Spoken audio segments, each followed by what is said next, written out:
Hello friends, पहल academy की YouTube channel पर आपका बहुत बहुत स्वागत है। और जैसा कि आरएस मेंस का रिजल्ट आ चुका है और जिनको सिलेक्शन हुआ है उनको बहुत बहुत बधाई और आगे के लिए बहुत बहुत शुभकामनाएं। वो इंटरव्यू की तैयारी में लग जाइए जल्दी, क्योंकि पता नहीं कितना टाइम मिलेगा कि नहीं मिलेगा, और आप अपनी तैयारी कंटिन्यू करते रहिए। ठीक है, आज हम क्या थोड़ी सी छोटी सी एक संक्षिप्त सी चर्चा करने आए हैं कि तभी जो सिलेक्शन हुआ है उन लोगों को क्या करना चाहिए, आगे की हमारी रणनीति क्या होनी चाहिए। सिलेक्शन हुआ है उनको क्या करना चाहिए और जिनका सिलेक्शन नहीं हुआ है उनको क्या करना चाहिए। ठीक है, तो हम थोड़ा सा ये चर्चा करेंगे इस पर और किस चीज़ पर विशेष ध्यान देना चाहिए। ठीक है, तो देखते हैं हम क्या करना है। अब अपन नेक्स्ट देखें, ये थोड़ा सा है यूट्यूब वाला आपको पहल एकेडमी पर जो कोर्स चल रहे हैं वो है, मैं पहले थोड़ा सा बता देती हूँ। आरएस प्रीलिम्स टेस्ट सीरीज है जो ऑनलाइन है वो चल ही रही है, और आरएस इंटीग्रेटेड प्री और मेंस दोनों कोर्स फाउंडेशन कोर्स चल रहा है। बहुत सारे जो सिलेबस जो कवर हो चुका है, और इधर क्या चौथा पेपर है, जो फोर्थ पेपर है वो अलग से किया, क्योंकि फोर्थ पेपर की अलग से बहुत ज़्यादा ज़रूरत है। वो सिलेक्शन का एक तरह से आधार मान सकते हो उसको, तो वो हम अलग से करवा रहे हैं। और मेंस की टेस्ट सीरीज भी ऑनलाइन चल रही है। अब क्या है, एक छोटा सा अनाउंसमेंट है कि ऑफलाइन है ना, ऑफलाइन टेस्ट सीरीज भी अब हम शुरू करने जा रहे हैं। वो मैं पहले बता देती हूँ। ऑफलाइन टेस्ट सीरीज है ना, वो है 14 सितंबर से, ये 14 सितंबर है ना, तब से हम स्टार्ट करने जा रहे हैं ऑफलाइन टेस्ट सीरीज मेंस और प्रीलिम्स दोनों की। ठीक है, और एक फोर्थ पेपर है ये भी ऑफलाइन आ रहा है। ठीक है, तो 7 तारीख से इसका रजिस्ट्रेशन शुरू हो जाएगा। आप रजिस्ट्रेशन करवा लीजिए और ऑफलाइन टेस्ट सीरीज ज्वाइन कर लीजिए। जिसको ऑफलाइन करना है वो ऑफलाइन कर लीजिए, ऑनलाइन करना है वो ऑनलाइन कर लीजिए। ठीक है, आपकी अच्छे से कॉपी चेक हो जाएगी, पेपर आपको बिल्कुल आरपीएससी लेवल का मिलेगा। ठीक है, अब हम ये चर्चा का जो मेन मकसद है उस पर आते हैं। हम क्यों आज वीडियो बना रहे हैं, हम बना रहे हैं कि जो सिलेक्टेड लोग हैं जिन्होंने आरएस मेंस क्लियर किया है उसको अब आगे क्या करना चाहिए, क्योंकि ये फाइनल सिलेक्शन है नहीं, एक चरण और पड़ा है। ठीक है, और उस चरण से तो बहुत कुछ डिसाइड होगा। जितने अब 2174 लोग पास हुए हैं, उनमें से मतलब कितने 988 वैकेंसी है, और उनमें से भी प्रॉपर जिनको मिल जाती है वो ही है, बाकी तो वापस से एग्जाम देना ही होता है। ठीक है, ये आपको पता ही है। और एक जो इनका सिलेक्शन नहीं हुआ उनको क्या करना चाहिए। ठीक है, तो हम देखते हैं, थोड़ा सा ये देख लेते हैं। ये क्या 2 पार्ट में हम कर लेते हैं। एक तो जो सिलेक्शन हुआ है, सिलेक्टेड लोग है, और एक है नॉन सिलेक्टेड। ठीक है, हम थोड़ा सा ऐसा देख लेते हैं। देखो, नॉन सिलेक्टेड की बात करते हैं हम, जिससे किसी वजह से जिनका सिलेक्शन नहीं हुआ है। देखो, इनमें से आपको पता है कुछ तो ऐसे होंगे जिन्होंने मतलब जिस दिन मेंस लिखा उसी दिन पता चल गया कि नहीं होना है। ठीक है, ऐसे लोग हैं जो पहले अब दौड़ से बाहर हो गए, क्योंकि प्रीलिम्स तो हो गया, पहली बार दिया है, या किसी वजह से पहली बार नहीं दूसरी तीसरी बार दिया, प्रीलिम्स हो गया, बट प्रीलिम्स और मेंस के बीच में चाहे टाइम की कमी हो, चाहे सेट ना बैठा हो पेपर, वो नहीं हो पाया। तो वो लोग पहले कुछ लोग जिनको पता होता है कि ये इस बार मेरा रिजल्ट नहीं हो पाएगा, तो वो है वो तो उन लोगों को तो ज़्यादा अफसोस भी नहीं होगा, ना निराश भी नहीं हुए होंगे, और उन्होंने अपनी तैयारी वापस से स्टार्ट कर दी होगी, रिजल्ट का वेट भी नहीं किया होगा। और यही उनके लिए बहुत ही अच्छी बात है कि रिजल्ट का वेट नहीं किया और उन्होंने तैयारी कर दी स्टार्ट। नहीं भी की तो अभी से स्टार्ट कर दीजिए। और कुछ लोग ऐसे भी हैं जिन्होंने भी नॉन भी है, काफ़ी लोगों से बात हुई है मेरी कल से, जिन्होंने फ़ोन करके बताया भी है भी जिनका सिलेक्शन नहीं हुआ अब हम क्या करें। भी हमने अच्छी उम्मीद थी, 100% भी दिया हमने अपना और तैयारी भी की, उसमें नहीं हुआ तो अब कैसे हो पाएगा। तो मैंने सोचा एक छोटा सा वीडियो बना देती हूँ, उसमें बता देते हैं भी ठीक है आपने अच्छी तैयारी की, आपने पिछली बार कुछ लोग ऐसे ही पीछे मेंस तो पिछली बार भी लिखा है, इस बार भी लिखा है। कुछ ऐसे भी है जिन्होंने पिछली बार इंटरव्यू भी दिया है लेकिन इस बार मेंस नहीं हुआ। ठीक है, तो ये एक प्रोसेस है जिसमें हो सकता है पिछली बार आपका सेट बैठ गया, इस बार नहीं बैठा हो, तो आपको उम्मीद बहुत ज़्यादा थी भी इस बार तो 100% है, मेंस तो होना ही होना है, लेकिन फिर भी नहीं हो पाया। तो आपको बिल्कुल निराश होने की ज़रूरत नहीं है, बिल्कुल ऐसे मतलब हतोत्साहित होने की ज़रूरत नहीं है, आपको फिर से तैयारी स्टार्ट कर देनी है। ठीक है, रिजल्ट इतना ज़्यादा कंपटीशन है कि हमें लगता है कि हमने 100% दिया है, लेकिन हमें नहीं पता कि जिसका सिलेक्शन हुआ कुछ उन्होंने अपने कैसी तैयारी की, उन्होंने लिखा, हो सकता है उनका लिखा पसंद आ गया एग्जामिनर को, आपने लिखा उसमें कुछ कमी रह गई होगी, आपने अपने नज़र से अच्छा किया है, लेकिन एग्जामिनर के पॉइंट ऑफ व्यू से जो चीज़ उसको जिस चीज़ की डिमांड थी वो हो सकता है आपने पूरी नहीं कर पाई होगी। तो इसमें आपको क्या है कि जो नहीं हुआ होता है कि आपको जब पूरी उम्मीद होती है और रिजल्ट नहीं मिलता है तो एक बार मतलब एकदम हतोत्साह हो जाते हैं, निराश भी हो जाते हैं, ऐसा लगता है कि अब तैयारी नहीं हो पाएगी। होता है क्योंकि हम लोग उस सब लोग पहले बताओ, पहले चांस में टॉपर किसको बना हुआ देखा है? नहीं बनते। सब लोग इस दौर से गुजर के ही आए हैं, सबका होता है। लेकिन आपको क्या है, आपका फाइनल क्या टारगेट है? आपका फाइनल टारगेट है कि आपको सिलेक्शन लेना है। पहले तो ये ध्यान रखो कि आपको सिलेक्शन लेना है। अब इस बार नहीं हुआ तो कोई बात नहीं, नेक्स्ट होगा। इस बार नहीं हुआ तो जरूरी नहीं आगे नहीं होगा। आपको अपनी तैयारी पर फोकस करना है, तैयारी पर फोकस करना है आपको। अब क्या है, जो नहीं हुआ उसको आपने सोच विचार कर लिया होगा क्यों नहीं हुआ। आपको सिर्फ ये देखना है कि क्या कमी रह गई, वो जरूर देखना है क्या कमी रह गई जिस वजह से हुआ नहीं है। ठीक है, वो कॉपीज भी आ जाएगी आपकी बाद में तो उससे पता चल जाएगा। लेकिन अभी आप क्या है, रिजल्ट को बिल्कुल भूल जाओ। जब आपको उम्मीद थी होना था, अब नहीं हुआ तो कोई बात नहीं, आप उस रिजल्ट को भूल करके वापस से तैयारी स्टार्ट कर दीजिए, वापस से तैयारी स्टार्ट कर दीजिए।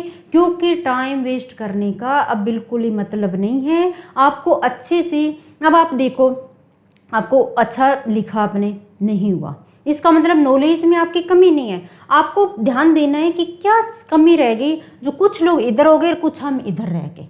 ठीक है, तो इसलिए ज़रूरी है कि आप मेंस की टेस्ट सीरीज स्टार्ट करो। अब ये मन में आता होगा कि कहाँ से स्टार्ट करें, किस चीज़ से स्टार्ट करें, हमें वापस प्रिपरेशन करनी तो है, कहाँ से स्टार्ट करें।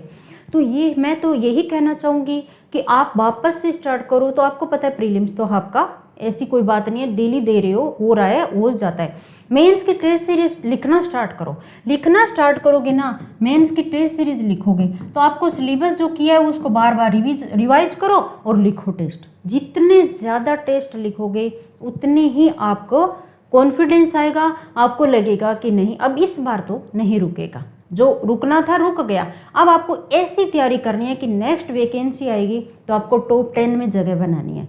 ठीक है, और कंपटीशन बहुत है। अब आपको मैं बताती हूँ, सिलेक्टेड हुए 2174 सिलेक्टेड हुए, उसमें ये ऊपर वाले 174 ज़्यादा से ज़्यादा निकाल दो, 2000 फिर आपको कंपटीशन देंगे।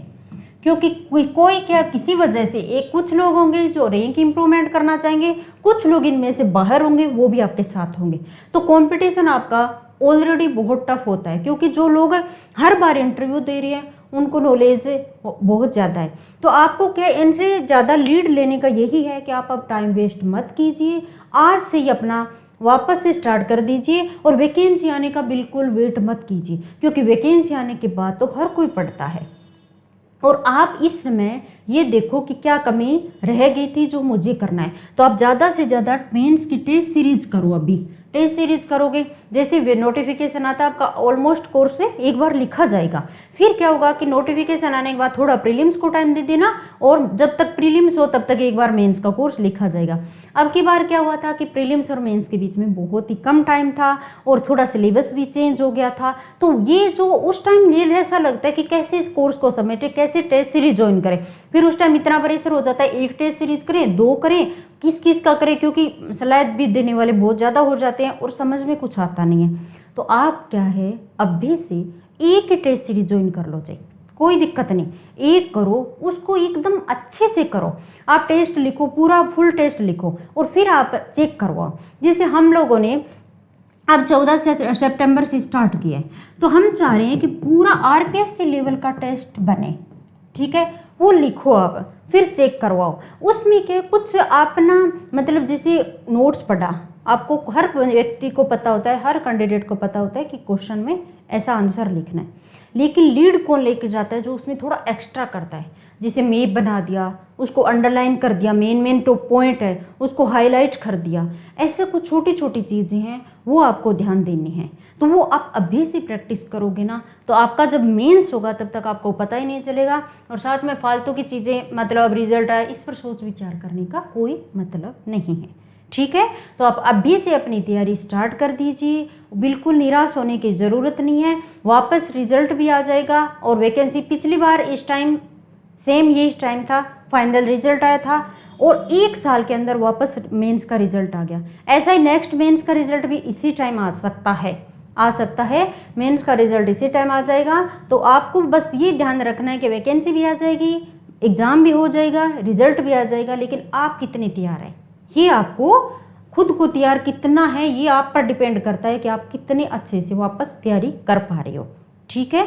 तो ये तो था नॉन सेलेक्टेड लोग हैं उनको बिल्कुल निराश होने की ज़रूरत नहीं है, वापस से तैयारी स्टार्ट कर दीजिए। अगर किसी को कोई भी मतलब सलाह लेनी है तो पहल अकेडमी एनी टाइम आपके लिए तैयार है। सुबह 8 बजे से 8 से शाम को 6 PM तक आप कभी भी कॉल करके और आप पूछ सकते हैं।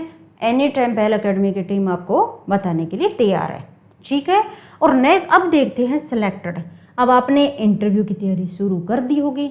जो इंटरव्यू पीछे दिए लोगों उनको तो पता ही है क्या करना चाहिए क्या नहीं, लेकिन बहुत सारे लोग हैं जो पहली बार इंटरव्यू दे रहे हैं, उनको ये होगा कि हम तैयारी कहाँ से स्टार्ट करें, इंटरव्यू के लिए क्या पढ़ें क्या नहीं पढ़ें।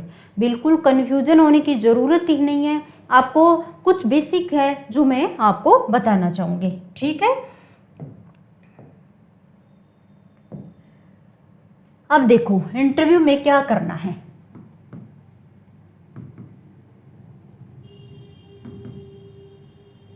ठीक है, इंटरव्यू में आपको क्या करना है। सबसे पहले ज़्यादा किताबों में नहीं घुसना है, ठीक है। किताबी ज्ञान का नॉलेज हमें पास कर चुके हैं, ठीक है, वो आपको ज़्यादा नहीं करना है। आपको देखना है, आपकी पर्सनैलिटी पे ध्यान देना है, आपको अपने व्यक्तित्व का विकास देखना है, वही आपसे पूछा जाएगा। तो सबसे पहले तैयारी कहाँ से स्टार्ट करें, तो पहला पॉइंट है एजुकेशनल क्वालिफिकेशन। एजुकेशनल क्वालिफिकेशन, अब इसमें एजुकेशनल क्वालिफिकेशन में से क्वेश्चन आपको पूछे जाएंगे और स्टार्टिंग के क्वेश्चन ही ये होते हैं। ये आपको अच्छे से तैयार होंगे तो इतने में आपको कॉन्फिडेंस भी आ जाएगा और आपको माहौल भी आपके लिए सहज हो जाएगा, ठीक है। क्योंकि बोर्ड के सामने जाते हैं तो एकदम से ऐसा हो सकता है, लगे भी थोड़ा घबराहट भी हो सकती है, लेकिन पहला क्वेश्चन आपको पता है, ऐसा है नहीं, कुछ फिक्स क्वेश्चन होते हैं जो आपको अच्छे से बताना है बस इंटरव्यू के लिए, और ज़्यादा इतना कुछ है जो हुआ होता है वो नहीं बनाना है, ठीक है। आपको क्या करना है, एजुकेशनल क्वालिफिकेशन।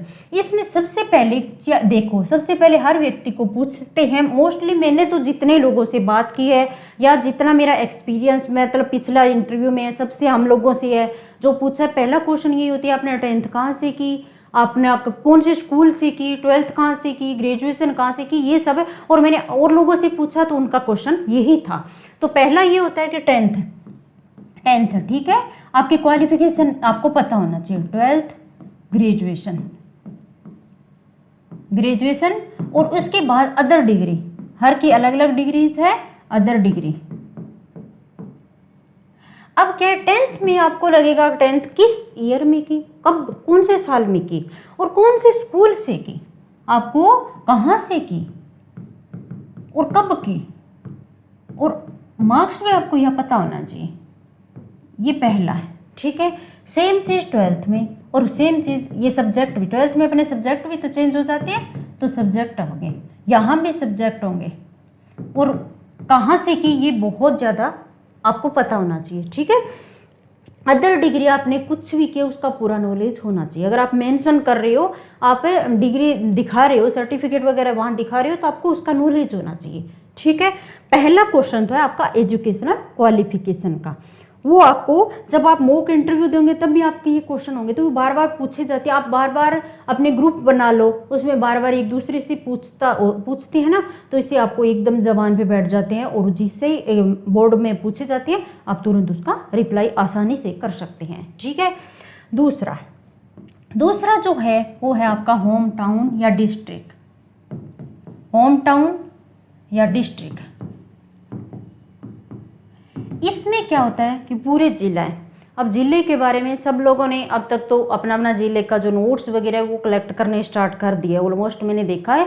पर आपको क्या अपना डिस्ट्रिक्ट है उसके बारे में अच्छे से पता होना चाहिए, उसकी खास बातें क्या है, उसकी प्रॉब्लम्स क्या है। आपको जैसे मुझे पिछली बार मेरा इंटरव्यू का क्वेश्चन था कि आपके ज़िले की 5 मुख्य समस्याएं बताइए, दूसरा क्वेश्चन था आपके ज़िले की 5 मुख्य विशेषता बताइए, जो इससे आपको पता चले कि आपका ज़िला कैसा है। 5 मुख्य विशेषता बताइए, ये क्वेश्चन था। तो आपको क्या अपने ज़िले की खास बातें क्या है और कुछ कमियां भी है तो वो आपको ध्यान रखनी। किसी ज़िले की कमी होगी उसका एजुकेशन मतलब सिस्टम अच्छा नहीं होगा, किसी ज़िले की समस्या कोई एग्रीकल्चर से रिलेटेड हो सकती है, अलग अलग होगी, वो आपको अपने अपने ज़िले की करनी है। तो आपको क्या है इसकी विशेषताएं देखनी है, खास खास बात क्या है और इसकी कमियां क्या है, आप क्या कमी है, कौन सी किस क्षेत्र में पिछड़ा हुआ है आपका ज़िला, वो आपको ध्यान में रखना है। ठीक है। तीसरा बात आपको ध्यान में रखना है वो है कि जो होता है ना, आपको वापस एजुकेशन बैकग्राउंड पर आते हैं। ग्रेजुएशन के सब्जेक्ट अब काफ़ी टाइम हो जाता है या तुरंत आपने ग्रेजुएशन किया तो भी क्या होता है, ग्रेजुएशन का सब्जेक्ट्स का नॉलेज होना बहुत ही इतना याद नहीं रह पाते कि वो एकदम से बीच में से क्वेश्चन निकालेंगे और हम एकदम से आंसर कर पाएंगे, ये नहीं हो पाता है। लेकिन आपको क्या होता है कि जो ग्रेजुएशन के सब्जेक्ट है उनके बारे में थोड़ा नॉलेज लेना है वापस। तो वो आपको कई बार क्या होता है ऐसे जनरल क्वेश्चन सब्जेक्ट से नहीं पूछते, होता कि आपने यहाँ पूछेंगे आपको ग्रेजुएशन में सब्जेक्ट क्या रहा है। बोर्ड में अगर कोई मतलब एक्सपर्ट बैठा है उसी सब्जेक्ट का तो उसको अपने सब्जेक्ट में ज़्यादा इंटरेस्ट है, अब वो क्या करेंगे आपको ग्रेजुएशन का जो सब्जेक्ट है उससे क्वेश्चन पूछ सकते हैं। तो आपको थोड़ा उसके बारे में नॉलेज लेना है, ज़्यादा डीप नहीं तो थोड़ा अपना मतलब सब्जेक्ट को ध्यान में रखना है। ठीक है। अब चौथी बात क्या होती है, चौथा पॉइंट है करंट के इश्यू जितने चल रहे हैं राजस्थान का, अभी राजस्थान में क्या चल रहा है, इंडिया में क्या चल रहा है और पूरे विश्व में क्या चल रहा है, ये आपको ध्यान में रखना है। ठीक है। करंट की आप न्यूज़पेपर पढ़ोगे उससे आप अपडेट रहोगे, आपको मोटा मोटा बात आराम से पूछेंगे, वो उम्मीद करते हैं कि आप कितने अपडेट हो, आपको हाल फिलहाल में जो घटना चल रही है उसका नॉलेज है कि नहीं है, तो वो आपको करंट का तो रखना ही रखना। पांचवी बात एक मेन है जो बहुत सारे लोगों के क्वेश्चन रहता है और ये होती है कि हॉबी के बारे में क्या बताएं। हॉबी ये होती है कि आपका रियल में इंटरेस्ट होना चाहिए, बनावटी हॉबी नहीं काम चलती। बनावटी हॉबी को कहीं ना कहीं क्योंकि वो एक्सपर्ट होते हैं, हम स्टूडेंट्स हैं उनके सामने, वो एक्सपर्ट है, उनको इतना एक्सपीरियंस है, उनको पता होता है कि बनावटी हॉबी क्या है, रियल में कितना उसको इंटरेस्ट है। तो आप अगर बनावटी बनाओ हॉबी कुछ अपना बनाओ तो वो ऐसा लगना चाहिए कि रियल में आपको इंटरेस्ट है उसका। जरूरी नहीं आप 2 4 5 6 डालो, इतना सारा डालने की ज़रूरत नहीं है, एक हॉबी है तो भी काम चल जाएगा, लेकिन उसका नॉलेज होना चाहिए। एक क्वेश्चन आपको जरूर ही पूछेंगे, आप पीछे के इंटरव्यू दिए हुए होंगे उनके क्वेश्चन आपको मिल जाएंगे, तो आप देखोगे उसमें हॉबीज़ के क्वेश्चन होते हैं। किसी की नकल नहीं करनी है, एक की हो सकता है उसको इंटरेस्ट हो, दूसरे की ज़रूरत नहीं होती है, ज़रूरी नहीं होती कि उसकी हॉबी मैच खाए। तो आप अपना सोचो कि आपको किस चीज़ में इंटरेस्ट है, या आपको आपके बहुत सारे लोग होते हैं हॉबीज़ होती नहीं है, मेरी खुद की मैं डालती हूँ, मेरी कोई हॉबीज़ मैं नहीं डालती, बना के अगर कोई है तो एक ऐसा चालो जिसमें आपका सही में टाइम दे पा रहे हो, कितने बिजी हो, आपका मन करे वो काम कर रहे हैं, तो ऐसा कोई हॉबीज एक डाल सकते हो आप। ठीक है। अब रहता है छठा क्वेश्चन, जो क्वेश्चन जॉब में है, मान लो कोई भी जॉब में है, अब उसको जॉब से रिलेटेड क्वेश्चन तैयार होने चाहिए, क्वेश्चन होंगे आपको जरूर पूछेंगे, जिसका ऑलरेडी जो जॉब में है उसका आधा से ज़्यादा इंटरव्यू जॉब पे ही रहता है, तो आपको अपनी जॉब के बारे में अच्छे से पता होना चाहिए। ठीक है। अब क्या होता है, ये आ गया जॉब आ गया, हॉबी आ गई, करंट आ गए, इश्यूज आ गए। ठीक है। कुछ क्वेश्चन होते हैं, आप आरएस क्यों बनना चाहते हैं, हम आपको आरएस क्यों सेलेक्ट करें, ये जो होते हैं ये क्वेश्चन हर मॉक इंटरव्यू में भी पूछे जाने की संभावना रहती है, और आपसे उम्मीद करते हैं बोर्ड वाले कि आपको ये इस क्वेश्चन का पता हो भी वास्तव में आप आरएस क्यों बनना चाह रहे हैं, आपको हम क्यों चुने, आप में से क्या क्वालिटी है। तो आपकी, हाँ मेन ये जो था, इससे आपको देखो पता चलता है। आप अपनी लिख लो, एक क्या है मतलब नोट्स बना लो, यहाँ से स्टार्ट करो, एजुकेशनल क्वालिफिकेशन से स्टार्ट करो, नोट्स बना लो, आप उसको डेली रिवाइज करो। फिर डिस्ट्रिक्ट का नोट्स अपना खुद से बना लो, ठीक है। फिर ग्रेजुएशन का सब्जेक्ट्स है, उसमें पॉइंट्स डाल दो कि क्या क्या पढ़ना है उसमें, ठीक है। करंट इश्यूज का नोट्स तो क्या बनेगा, डेली के करंट पढ़ते जाओ, अपने आप दिमाग में बैठता जाएगा, ठीक है। वो बीज आप अच्छे से तैयार कर लो, उसका भी अच्छे से लिख लो, ठीक है। जॉब में है वो अपना जॉब का देख लो। अब जो 5 कुछ ऐसे होती है कि आप मतलब क्या आपकी कुछ 5 अच्छा ही बताओ, कुछ अच्छा नेचर का जो पूछेंगे वो, आप में 5 अच्छे गुण बताओ, आपकी 5 या कुछ 2 बुराई बताओ, 5 बुराई बताओ। तो आपको क्या है, आप खुद अपने को जानो, 5 क्या अच्छा ही है वो आप क्या ऐसे नोट कर लो। जैसे नॉर्मल हमें पूछेंगे, हमें एकदम से दिमाग में भी नहीं आता कि 5 अच्छा ही क्या बताऊँ, होता है ये, ठीक है। तो आप पहले से उसको दिमाग में रख लो भी, अच्छाई 5, जो मान लो कोई अच्छाई लिख लो, चाहिए आप 5 बुराई लिख लो, ये आपके गुण है, या अवगुण लिख लो, 5 गुण लिख लो, ऐसी कुछ है जो अच्छी बात आती है। और जैसे मान लो कुछ आपके जो क्या कहते हैं वीक पॉइंट कह सकते हैं, आपके स्ट्रॉन्ग पॉइंट कह सकते हैं। तो आपके क्या 5 स्ट्रॉन्ग पॉइंट्स हैं, क्या आपकी वीकनेस है, ठीक है। तो वो आपको अपना क्या है सोच समझ के लिख लो उसको, और बार बार अलग अलग बदलने की ज़रूरत नहीं है। वो आराम से एकदम ऑनेस्ट तरीके से, बिल्कुल ईमानदारी से आप उन्हें बता दीजिए, क्योंकि हर इंसान में कमी होती है, हर इंसान में अच्छाई होती है, ठीक है। तो आप अपनी कमी है वो पूछे, आराम से उसको बता दो। ऐसी कमी बताओ कि मतलब ऐसा ना लगे कि उससे किसी का नुकसान हो रहा हो। कमियां बताना हो ऐसे बताए कि उससे हो सकता है खुद को नुकसान हो, पर किसी और को नुकसान नहीं हो सकता, वो आप कमी बता सकते हो। तो आप आराम से उस चीज़ को लिखें। अब कुछ ऐसी चीज़ होती है जैसे मतलब महिलाओं से संबंधित क्वेश्चन है, वो बोर्ड में पूछे जाने की बहुत संभावना रहती है। हो सकता है मेल कैंडिडेट से कम पूछे, लेकिन फीमेल कैंडिडेट से बहुत ज़्यादा ये पूछने की संभावना रहती है। जैसे कि आप महिलाओं से संबंधित है, क्या क्या कानून बने हुए आप, तो 5 कानून आपके याद रहने चाहिए। सबको पता होता है, एकदम से पूछते हैं, दिमाग में कितना आ पाता है उस पर डिपेंड करता है, ठीक है।